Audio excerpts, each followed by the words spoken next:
Hi friends, இந்த video வந்து நம்ம என்ன பார்க்க போகிறோம் அப்படின்னு கேட்டிங்கன்னா, இப்போ வந்து நம்ம கோட் திரைப்படத்தில் ரொம்பவே ஒரு முக்கியமான காட்சி வந்து நம்மளோட நடிகர் வைபவ் வந்து லீக் பண்ணியிருக்காங்க. ஸோ இது வந்து ரசிகர்களுக்கு ஒரு பெரிய பெரிய ஒரு ஏமாற்றமாக இருக்குது அப்படின்னு கண்டிப்பாக சொல்லி ஆகணும். அது நம்ம வெங்கட் பிரபு இயக்கத்தில் ஏஜிஎஸ் நிறுவனம் தயாரிப்பில் நம்ம தளபதி விஜய் நடிப்பில் பிரம்மாண்டமாக வெளியாக இருக்கிற இந்த திரைப்படம் பேர் தான் கோட். ஸோ இந்த திரைப்படத்தில் நம்ம யுவன் சங்கர் தான் இசை அமைச்சிருக்காங்க. மேலும் இந்த திரைப்படத்தில் நம்ம தளபதி விஜய் கூட சேர்ந்து வந்து ஒரு பிரசாந்த், பிரபுதேவா, ஸ்னேகா, மீனாட்சி, லைலா இந்த மாதிரி வந்து ஏகப்பட்ட கதாபாத்திரங்கள் இந்த திரைப்படத்தில் நடிச்சிருக்காங்க.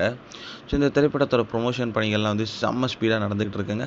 அதாவது இந்த திரைப்படம் வந்து மங்காத்தா போல் இருக்கணும் அப்படின்ட்டு வந்து ரசிகர்கள் செம்ம ஆவலாக இருக்காங்க. ஏன்னா வந்து எப்படி ஒரு தலைக்கு ஒரு மங்காத்தா நம்ம வெங்கட் பிரபு அமைச்சாரோ அதே மாதிரி நம்ம தளபதிக்கு ஒரு கோட் அமையணும் அப்படின்ட்டு வந்துட்டு இருக்காங்க.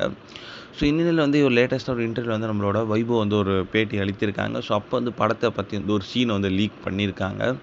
அதாவது நம்மளோட கோட் திரைப்படத்தோட 2ஆம் பாகத்தில் வந்து நம்மளோட தளபதி விஜய் வந்து நம்மளோட தல அஜித்தோட ஃபேமஸான டயலாக் ஒன்று பேச போகிறாரு அப்படின்ட்டு சொல்லிட்டாங்க. ஸோ இது வந்து ரொம்பவே முக்கியமான காட்சியில் வந்து வரும். ஸோ அந்த டயலாக் ரொம்பவே ஃபேமஸ். ஆனால் அந்த டயலாக் மட்டும் நான் சொல்ல மாட்டேன் அப்படின்ட்டு சொல்லியிருந்தாங்க. ஸோ இதை கேட்ட வந்து ரசிகர்களுக்கு வந்து நிறைய பேர் வந்து ஏன் ப்ரோ ஸ்பாய்லர் பண்ணிகிட்டு இருக்கீங்க அப்படின்ட்டு கமெண்ட் பண்ணிக்கிட்டு இருக்காங்க.